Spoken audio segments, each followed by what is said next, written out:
My name is Hoda Hawa, and I am the director of MPAC's Washington, D.C. office. Thank you.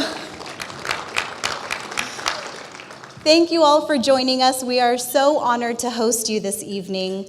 I'd like to also really especially thank our board of directors for their tireless efforts to support and guide our organization to new heights. I'd also like to thank a few special partners who are here tonight. Dr. Ahmed Sobah, Chair of the Islamic Shura Council of Southern California, Sayyid Mustafa Kazwini, Chair of the Shia Muslim Council, and Salwan Sanjari, Consul General of Iraq.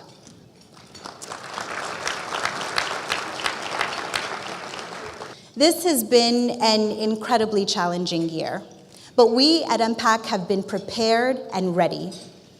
15 years ago, I actually started out as an intern here in the LA office, and I'm living proof that MPAC is an organization that empowers young American Muslims to be solution-driven leaders for our communities and for America.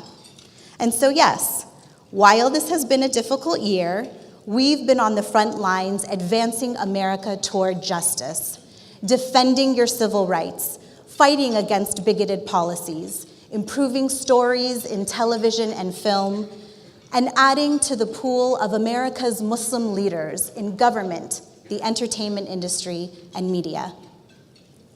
This has also been a historic year of lows and highs, and it's easy to overlook the gains that we've made. But God reminds us, through every hardship comes ease.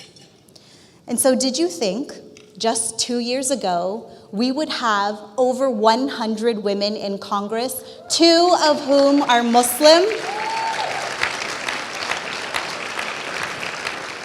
And did you think just 2 years ago that we would be witnessing the most diverse Congress in America's history?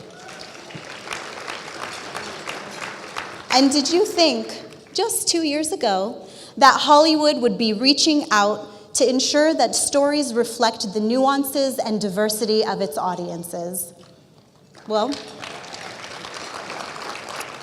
here we are. Those are all things that are a reality. A few weeks before the 2016 election, I was talking with a group of 6th graders about the importance of being civically and politically engaged. One of those students, an American Muslim, raised his hand and he asked, "If Trump wins this election, will I have to leave my home?"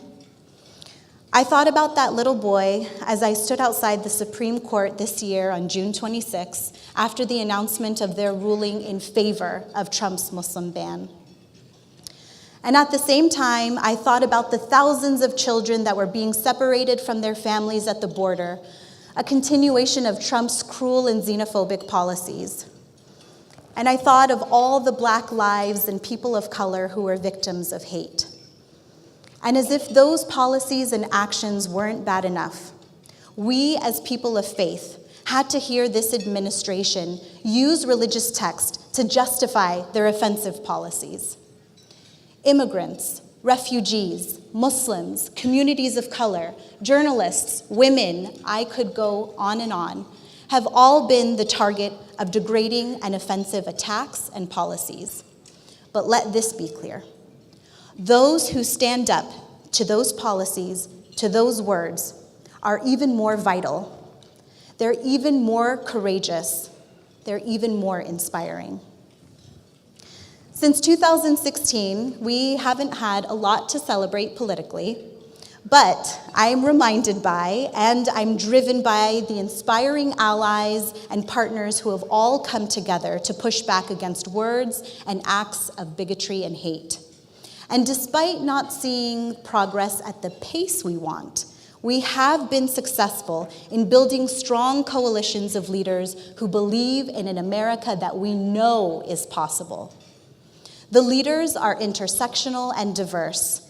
They have different backgrounds, experiences, and expertise. But I will say this, our work could not have been accomplished without the leadership of women who continue to shatter glass ceilings and overcome obstacles. And when women succeed, we all succeed.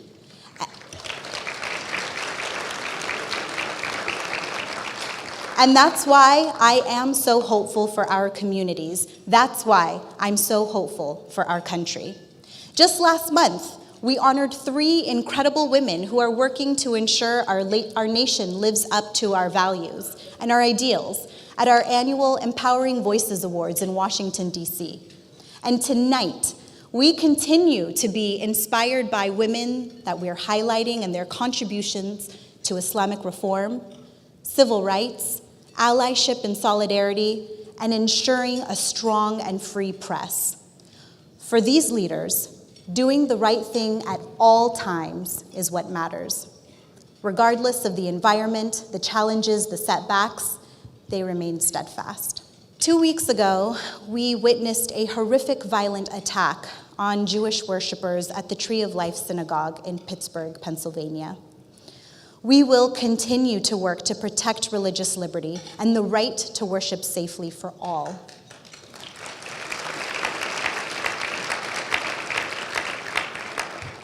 We just heard an incredible and a strong case from Asifa, Larisha, and Connie for social change, what's needed, and MPAC's role in making social change happen. And change is happening. And I'm here to tell you a little bit of our successes just this year. Just this year, we've been able to make over 50 congressional visits to key members of Congress on the Senate and the House side.